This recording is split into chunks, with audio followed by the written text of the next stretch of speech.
Hey guys, today I'm going to show you the first brewing batch that I've ever done of my kombucha. So I'm just going to show you guys exactly what I'm doing because this video is more of an active one instead of the last one where I was just telling you. So basically we start out by figuring out all your measurements. For me personally, I have 3 containers that are 1.5 liters. So I had to do the math a little differently because I didn't have a right up 1 gallon container. That's the best thing you can possibly do. For every 1 gallon, you use 1 cup of sugar, so you use however many tea bags you need to make 1 gallon of tea. So here is my SCOBY. You're going to want it to be about this thick before you begin your first batch. So I'm going to clean out all my containers with rice vinegar. You can use any kind of vinegar you wish. You can even use overly fermented kombucha to clean out your containers.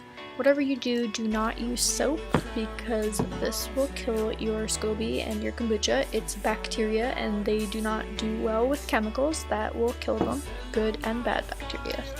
So I'm heating up my water so it dissolves the sugar I'm going to add easier. So this is only 1.5 liters, so this is not a gallon, which is what most people use. I have 2 other ones of these, but I only have 1 SCOBY, and that is how I'm going to start out to test it because this is my first batch and I don't want to mess up. So I have 2 cups of water here. I'm going to add that in once it cools down a little because I don't want the glass to crack. I'm going to add 1/4 a cup of sugar to it. I'll dissolve the sugar and then I will add the tea bags after I get all the water into it.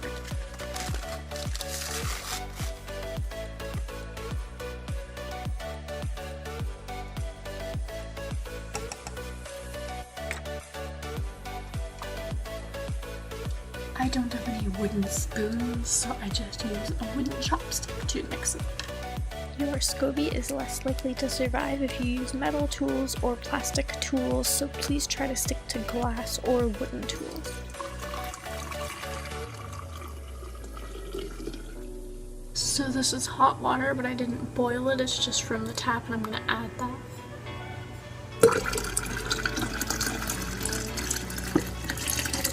And lastly, a cup of cold water.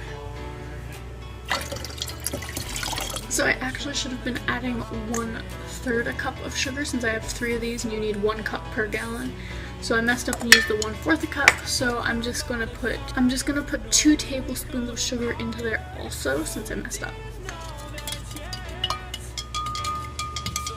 If you didn't want to use just normal sugar, you can also use agave syrup or maple syrup or brown sugar syrup, anything you want as long as it's sugar. I'm going to be using 4 tea bags for my recipe.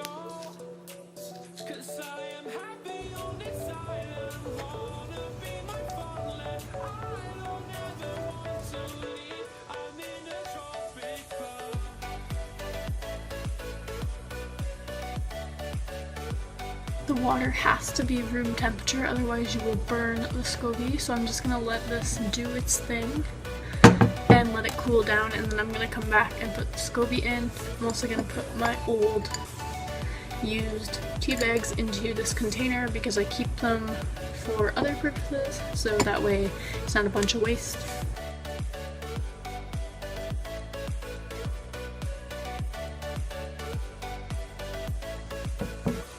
So the longer you leave the tea in, the stronger it gets, as you will know if you're a regular tea drinker. So it's best to leave it in for 5 to 10 minutes. I like to leave mine in until it cools because I don't really mind the strong taste. So I'm just checking to see right now if it is cool so I can add my SCOBY in. Here's my first time holding a SCOBY or touching it. It's a lot harder than what I thought. I thought it was going to feel more like jello, but it didn't. So I'm just popping it in. It doesn't have to float, although it's better if you get it floating anyway so that the next SCOBY forms right under it and it's not a mess. Because I held mine with my hands to move it to the next container, I'm just going to pour some kombucha in with it so it forms better. And that's basically it. So I'm just going to put a towel on top of it and put an elastic over it and put it up in the cupboards.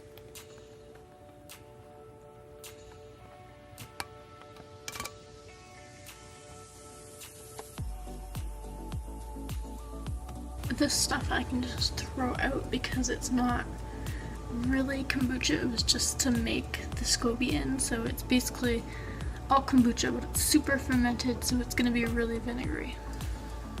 And I will let you guys know how it goes. Anyway, you have to let it cool completely before you put SCOBY in, otherwise it will kill the SCOBY.